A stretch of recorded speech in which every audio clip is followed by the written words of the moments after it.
was to this land that Patrick came, an island of druids, kings and goddesses, of festivals that celebrated fertility, music, poetry, and the life-giving power of the sun. He made a direct challenge to the old religion and the power of the druids. In this exhibition, the only visitor centre in the world dedicated to Patrick, you will encounter a remarkable saint. Patrick was born and raised in the highly structured civil environment of Roman society. Prehistoric Irish legends told of a righteous man who would come and scatter his enemies, bringing light to the darkness. That man was Patrick, and this exhibition is his story.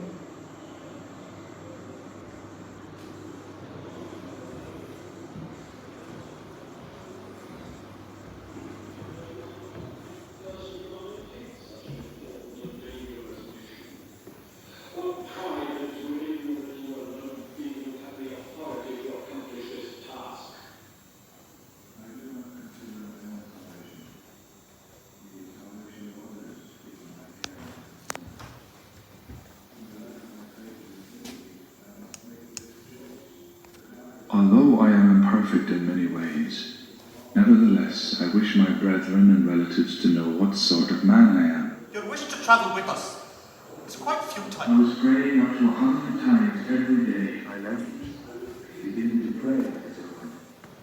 His cross is all the Irish rain and even snow, and yet I felt no Come, quickly! He's well waiting for you. But I now realize the Spirit was within me.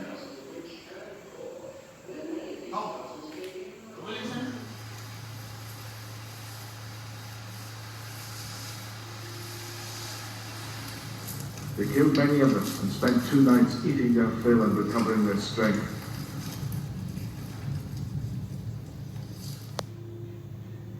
After this, they gave the greatest thanks to God.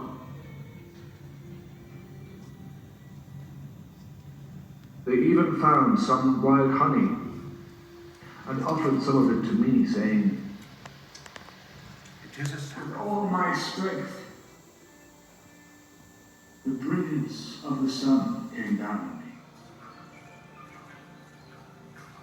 After a few years, I was in Britain with my people, who welcomed me as their son and begged me to never leave them.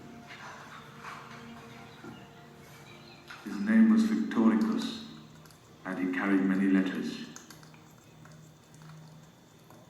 And he gave me one of them. I read the heading, The Voice of the Irish. I imagined that I heard the voice of those very people who were near the wood of Falkland, which is beside the Western Sea. And they shouted with one voice, We appeal to you, holy servant boy, to come and walk once more among us. Who will have no knowledge of God. He believes God has chosen him. May he be punished for his arrogance. He is a proud and undisciplined man. That is both. His past has not been blameless. When I was his close friend, his confidant, he revealed to me that sin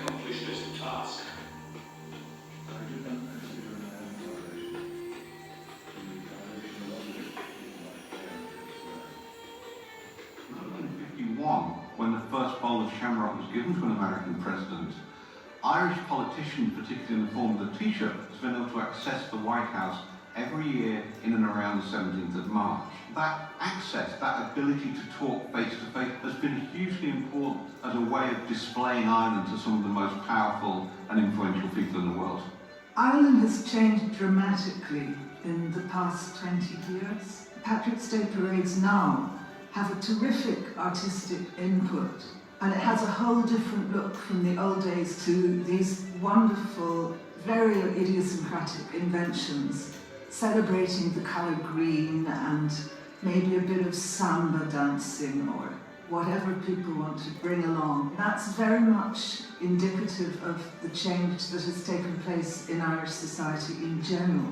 You can see it clearly by looking at the St. Patrick's Day parades and the different traditions of its welcome, because St. Patrick's Day is the one day when everyone wants to be Irish. Out of fringes of the known world, the edge of Europe, was a place the Romans had never conquered, a prize not worthy of plunder, an island too wild to be tamed. Last days of the Roman Empire, a new dawn would herald the arrival of one of its own people. A Roman who left his own testament the first known written words in Ireland, of a life devoted to the spread of Christianity. I, Patrick, a sinner and most unlearned of men, least of all the faithful, and greatly despised in the eyes of many. Age 16, Patrick, the son of a Christian cleric, was captured near his home in Roman Britain and brought to Ireland, where he was cast into captivity in the wilds of County Antrim. Alone in a pagan land, Patrick tended sheep for 6 years, wrestling with his inner demons, until he rediscovered his Christian faith. Brought him a message from the Irish people, a plea that Patrick could not refuse. They called out as it were with one voice, "We beg you, holy boy, to come and walk again among us." This touched my heart deeply, and I could not read any further. I woke up then. Thanks be to God, after many years the Lord granted them what they were calling for. Patrick's parents begged him to stay, but the call from Ireland was too great.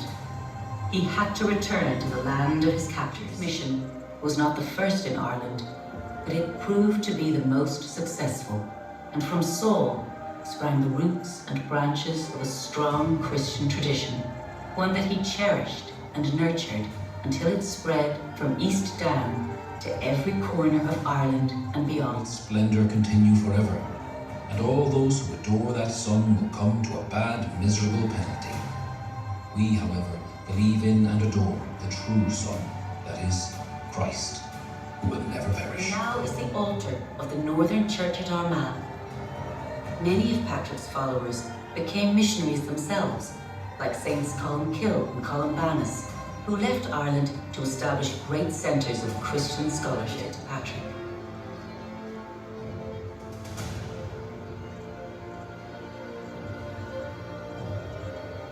Today, St. Patrick is not only a religious figure, but is a global cultural icon, embraced and celebrated by everyone.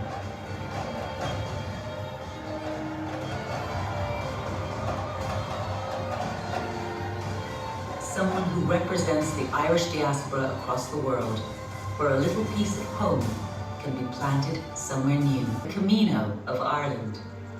This walking trail through counties Armagh and Down links many of the major landmarks associated with Ireland's patron saint.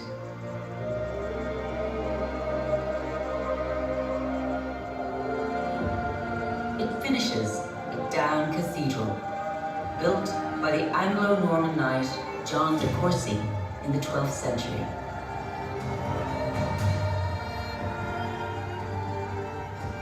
Here in this churchyard, Patrick's grave lies amongst those who followed his Christian mission.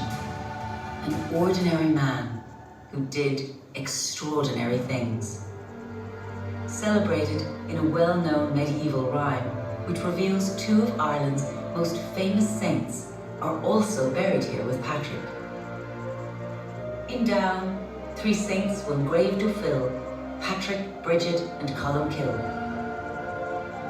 Patrick has become a legend, a source of inspiration, who has been reimagined through the ages, and is commemorated on the same day in spring every year, the 17th of March, the date he died here at Downpatrick. It's a traditional day of celebration that marks the season of planting, when the sod is turned and the seeds of last year's crop will bear another harvest. Just like the seeds of Patrick's first mission at Saul.